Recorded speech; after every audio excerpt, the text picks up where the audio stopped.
Nag-reinstall pa talaga ako ng Zalora app just to order this. So let's see if it's really worth the app reinstallment. Kinuha ko yung Polish Beauty Blade. Siyempre luma na to. Ito yung pinangbubukas ko ng parcels every time. So umorder ako ng shoes pang gym dahil alam ko namang running shoes talaga yung kadalasan ginagamit ko. Pero kasi ang reason behind that is ano nga ba? Every time magmo-mall kami, it's either wala akong nagugustuhan, nakakalimutan. Kasi madalas kapag nagmo-mall kami, para talaga kay Avior kasi naglalaro siya. Bago ko ito ipakita sa inyo, story time muna. So yeah, kaya hindi talaga ako makabili ng shoes for weightlifting is because laging nawawala sa isip or di kaya wala akong nagugustuhan. Tapos minsan, pag pumunta na lang ng Japan, pag pumunta na lang ng ganito, ganyan, ng ganitong bansa, doon na lang bibili. So napopostpone siya ng napopostpone, pero kasi I realized, kailangan ko na talagang bumili. Kaya naman, napa-install talaga ako ng Zalora app. In-uninstall ko na kasi siya dahil hindi na rin naman ako masyadong umu-order. I realized, nakaka-risked ko ng pagbili ng gym shoes. Nasa-sacrifice na yung pag-workout ko. And salamat sa mga concerned citizens na nagko-comment sa mga videos ko. I love you guys. Eto na. San-sanalan. Tingnan natin. Sana naman magustuhan ko. Oh my gosh.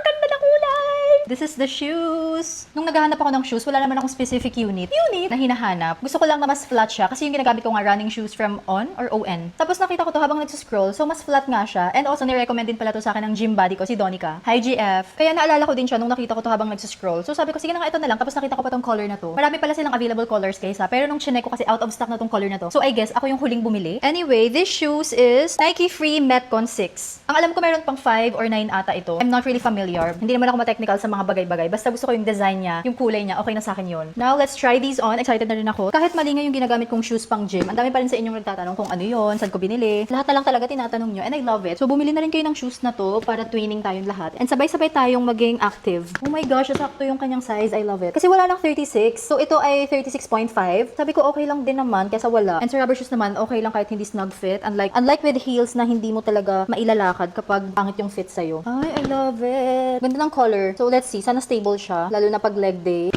Maganda ba, guys? Ooh, I feel like a gym rat now. Pare ko, ang sakit ng mata ko. Dahil sa Brazilian blowout. Nagpa-treatment kasi ako ng hair kanina. Hindi ko masyadong makita sa camera kasi ang layo dito. Pero sana okay naman ang view dyan, no? But this is how it looks like. Yung colorful niya, I love it. And pinili ko talaga yung colorful na shoes para may pop of color. Kasi madalas naman akong naka-black, neutral colors, or anything. Now, let's try to squat.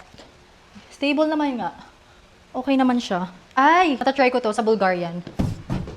So, dito talaga sa hagdan. Dito talaga sa hagdan nag-try ng Bulgarian squat, no? Pero, oh my gosh, okay. Yeah, I love it. Okay, it's stable. Thank you, GF. Buti na lang ni-recommend niya to. Okay, I love it!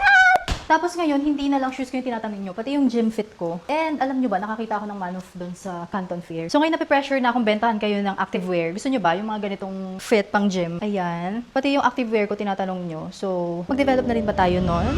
Iniisip ko nga, dahil gusto ko rin naman siya. Dahil target market ako eh. And kilala nyo ako, dapat yung products na nilalabas namin, ginagamit ko rin talaga. So talagang target market din ako nun. And parang gusto ko siyang gawin para masustain ko yung ganitong lifestyle. Dapat hindi lang siya face, dapat gawin ko na siya for life. Yung pagiging active. So I feel like kung may brand, may business na naman about being active, hindi natin siya susukuan, 'di ba? This is the close-up look, 'di ba? Ang ganda ng color niya talaga. I love it so much.